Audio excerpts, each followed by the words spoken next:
Yo, what it do? It's your boy Tilly, and I'm back. Yes, I'm back. I'm back in town. It's time. Chilling skills. Y'all see it, man. It's time. Back to the reactions. Back putting belt ties. Back to doing what I gotta do when it's time. I gotta do what I gotta do. You feel me?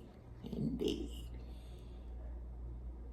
As you can see by the title, YouTube channels abandoned for disturbing reasons. Chillin' Scares is one of the episodes that I be liking. I ain't gonna lie. So this is a very juicy one. We're gonna tap into this one before we get started. You already know. Like, subscribe, turn on that post notification bell. I already tell y'all that and y'all don't be doing it. But I'm gonna get on y'all ass because you better like, subscribe, turn on that post notification bell. We're on that road to 100K subscribers. Let's go. Elliot Eastman was a 26-year-old man. We already know he did some goofy shit. He probably recorded it. Vermont, USA. Hold on, I'm about to pray. So as I eat my tacos and corn.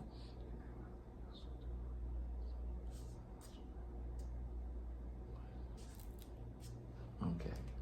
He spent most of his early years in the tiny town of Heinsberg. Life there was calm and peaceful, but with a population of less than 600 residents, it was also quite boring. Elliot wanted to do something more with his life. So, with his love for nature and exploration in mind, he saved up some money and traveled to the Philippines near the end of 2023. He wanted to slowly make his way through the entire country and witness its beauty firsthand. But just a couple months into his trip, he met a local woman named Carisha Jayla. The two started dating and got married just a few months after that in July. Damn, too fast. Then in January 2024, Elliot started posting videos on YouTube documenting his life in the Philippines with his wife. His videos were simple, without any over-the-top music or crazy editing effects, but they felt authentic and real, allowing him to amass a small but dedicated fan base. Though his content took a massive shift in May 2024 when he decided to move to the beachside village his wife was from in the Cebuco municipality. Unfortunately, it wasn't long before this spiraled into the worst decision he'd ever make. You see, Cebuco is part of what's known as the Red Zone in the Philippines. Put simply, this is the most dangerous section of the country, especially for foreigners. Armed robberies, kidnappings, and even murders are not uncommon in this region, with over 40 Westerners going missing there in just the last decade. However, Elliot was well aware of this. I was just about to say. So he put himself in this predicament.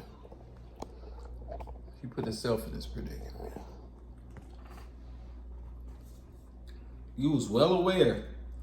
Man, that cat lands you on your back.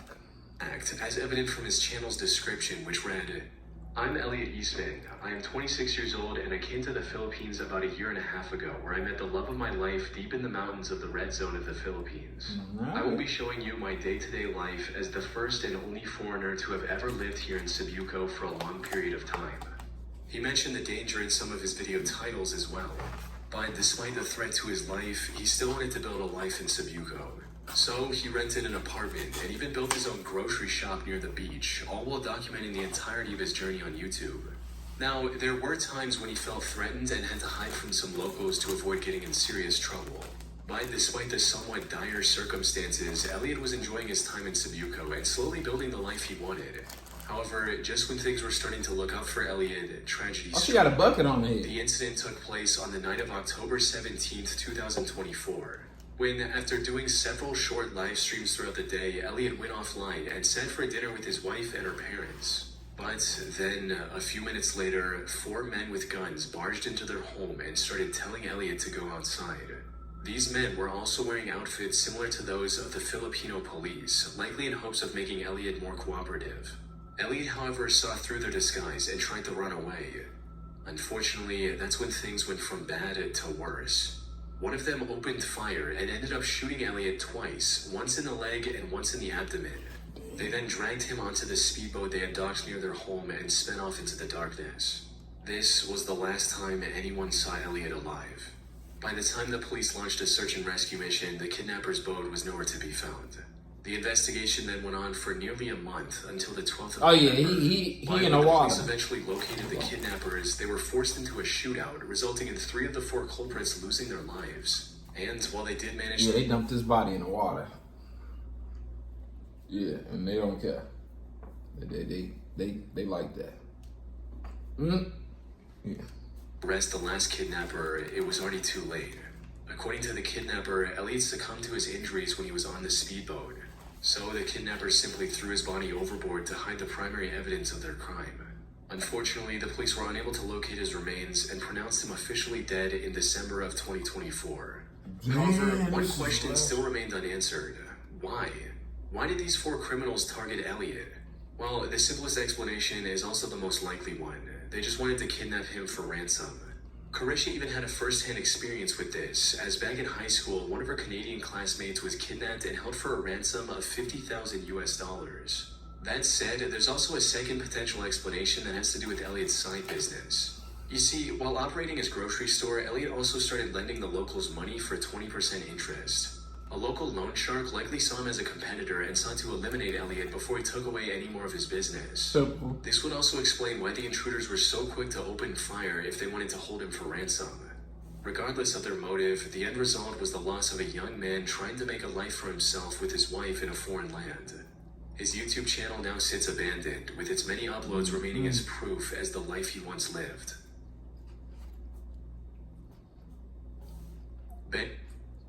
Imagine being able to build the tool you need, just by thinking about it. Meet Base 44, a complete AI creation platform. Benjamin Pardoon, known online as Warner the Goobermeister, was a comedian creator on YouTube who primarily focused on creating a genre of memes known as YouTube poops, which is a subgenre of online humor that revolves around taking clips from other shows, usually cartoons, and editing them to have a bizarre, often nonsensical tone. Over time, Benjamin's channel had amassed over 8.7 million views, making him a well-known name in the YTP community. But after his upload on December 21st, 2021, he suddenly vanished from the internet, leaving his fans wondering what could have happened. Unfortunately, the reason for his disappearance was far more tragic than simply getting bored and moving on. I'm trying to figure out, as most of his audience had assumed. The incident took place on the 27th of January 2022, when his older brother Chris tried to contact him. He look high as hell. Didn't hear back. Left with no other option, Chris called the police at around 8 p.m. I'm trying to figure out who was, like, damn, who was the person that be watching these kids? Like, who was the kid that be watching them? Like, for them to disappear. I don't understand that. Check on his parents and little brother. When the officers arrived at his house, the lights were on, but no one was answering the door. After repeated knocks, the officers knew something was off, so they decided to break in. But nothing could have prepared them for the horrific scene they saw behind that door. Inside, they found the bodies of Benjamin and his parents, all with visible gunshot wounds. However, what looked like a robbery gone wrong turned out to be far more tragic. According to the investigation, both Benjamin and his mother Deborah were shot by his father that evening, who, after committing the crime, decided to end things for himself as well. The news of this incident was a massive shock for Benjamin's viewers, as he'd never mentioned any family troubles before. Chris later set up a GoFundMe. So this man decides to just wake up one day and make a decision to take his child and his ex-wife in his life. Page in November of 2022, which not only allowed Benjamin's fans to support the only living member of his family, it also gave some insight into what might have happened. According to Chris, Benjamin was born in 2005 and was soon diagnosed with autism. This made it difficult for him to interact with people in person. Because of this, he was homeschooled, and at just 8 years old, he started uploading on YouTube, hoping to make friends and find a sense of community. Sadly, Benjamin's condition was far from the only challenge their family had to face. Deborah was also suffering from nerve damage after an accident, and the father Gregory had also gotten in a car accident in the past and could barely walk. On top of that, the family was also struggling with severe financial issues, which could explain why Gregory felt the need to take such a drastic measure, seemingly out of nowhere. As Chris puts it, my dad was a proud man. He was ashamed to ask or seek out help. Although Benjamin's content was somewhat niche, it left a big impact on those who came across it, with some even uploading new videos in his style to keep his memory alive. Damn, March 15th, my birthday. Harley Dilly was a YouTube channel run by a 14-year-old teenager from Ohio with the same name. He created the channel in 2013 to share his love of gaming, specifically the sports game Madden, with others. He also uploaded vlogs on YouTube, where he talked about anything that was on his mind that day. But for Harley himself, these were more than just videos. They were one of the many forms of escape he had from his troubled life. You see, Harley suffered from oppositional defiant disorder and was also diagnosed with high-functioning autism. This resulted in him getting into heated arguments with his parents quite often and subsequently ending up in a worse situation. In one instance, he even posted a video talking about how he was locked out of the house after an argument with his mother, titled, "I'm Scared." Hey guys, what's up? It is Harley Dilly. Probably one of my worst days of my life. I was at school and I was science test. I finished it and my computer says 1% battery left. So I get to the next class and I put it on charger as quick as possible, but it didn't charge. None of the computers would take a charge. So I took it back and I had to fill out a complaint, and that's one of the most expensive parts of the computer. And my mom said she's not paying anything. We argued for about a good 5 minutes. Then she snapped. She said she was gonna call the police, and she said she already did. And she locked me out of the house. So right now I'm outside. Yep, the house is locked. It is 3:30. I haven't ate anything, and I still haven't even got to get my work done. My mom's gone. She won't answer the phone. There were also allegations of some of his family members being physically aggressive to him. But despite all this, Harley was still a cheerful kid who wanted nothing more than to play Madden and grow his YouTube channel.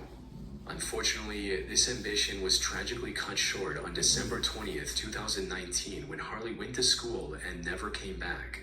The day had started off rough. Harley was still upset after arguing with his parents the night before, as they had refused to replace his broken smartphone. He also didn't want to go to school that day. But his mother Heather woke up early that day and, after some more arguing, convinced him to go. He left his house just before 7 a.m. But he was somehow absent from school and didn't return home that evening either. Harley had disappeared without a trace. Surprisingly, his family didn't report him missing until 11:50 p.m. on December 21st, nearly 43 hours after he vanished. Their explanation for the delay was simple. According to them, Harley had spent the night at friends' houses without telling them before, usually after an argument. They assumed this time was the same. However, they couldn't have been more wrong. Something that became increasingly clear as the police investigation dragged on for days without uncovering a single clue about his whereabouts. The only thing they found was this low-resolution picture of Harley going to school that was taken from a neighbor's security camera. And that was it. Eventually, many other organizations, including the FBI, joined the search as well. They also distributed his missing posters nationwide and offered an $18,000 reward, hoping to receive any information that could lead them in the right direction. What do you get by taking a Although they 14-year-old? received numerous tips, none led to any significant progress in the case. That is until the 13th of January, over 23 days after Harley went missing, when the investigators made the big discovery. Ellie? Yeah.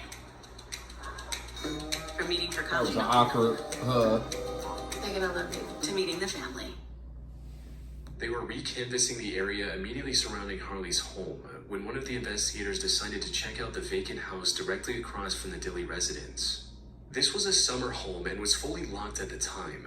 There was also no indications of anyone breaking into the home. However, the investigators had looked everywhere else to no avail. This was one of their last options. So they acquired the key to this home and started looking around. They didn't find anything on the ground floor. But as soon as they climbed the stairs, one of them noticed a maroon puffer jacket lying on the ground, the same jacket that Harley was wearing on the morning of his disappearance. As they got closer, they also noticed his glasses lying on the floor as well. But there were no signs of Harley anywhere. Both the glasses and the jacket had also collected plenty of dirt, indicating that they must have been there for a long time. While they were looking around, one of the investigators noticed the chimney vent above where his glasses and jacket were discovered. This sort of vent is used to connect traditional wood-burning heaters. Curious to see what was in it, he reached into the hole, only for his hand to touch human hair on the other side. There was no doubt about it. That was Harley, stuck in the chimney. Officers quickly dismantled the wall, and sure enough, they found Harley's body inside, with his arms raised above his head. A later autopsy concluded that he likely passed away the day he went missing. His particular position at the time of discovery also helped investigators piece together what might have happened that day. As the story goes, Harley didn't want to go to school that day, so he decided to spend the time at the vacant home until the afternoon to make it seem like he went to school. But when he couldn't find a way in from the ground floor, he climbed onto the roof using the antenna tower beside the house. From there, he looked into the chimney and saw a relatively short drop and chose to climb down it to enter the house. However, what he failed to realize was that this chimney didn't lead to a spacious fireplace. Instead, it only connected to a couple of small vents for heater exhausts, leaving him stuck at the bottom. Due to the way he climbed down, his jacket was likely halfway removed already. So he pushed it through the vent to free up some space, and his glasses fell through as well. Sadly, there was nothing else he could do in that position. Damn. His chest was pressed tightly against the chimney's wall, making it impossible to breathe, resulting in him slowly succumbing to asphyxiation. Put simply, this was nothing more than a tragic accident. Now, given this conclusion, Harley's case should have ended there. However, some people, especially his YouTube viewers, weren't satisfied with the official report. Many of them believed that this wasn't an accident at all. Rumors started going around the internet that Harley's death was actually a murder committed by his own family. One of the first big points of contention was his jacket, since in one of the evidence images it could be seen hanging from the door. These critics claimed that this was proof of the whole story being a lie. Some also argued that the shoes he was wearing in his last picture didn't match the ones the investigators found on him.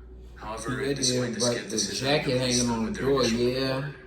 As for the jacket issue, that turned out to be nothing more than the result of one of the inexperienced investigators mistakenly moving key evidence. Okay. That said, whatever the truth may be, it doesn't change the fact that the YouTube community lost a genuine and passionate creator.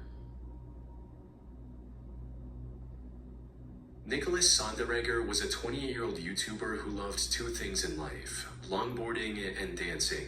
He uploaded nearly 80 videos of himself doing both of these on his channel named Sunspeak. You know what I do? His ultimate dream was to become a professional dancer. By 2017, he was living in San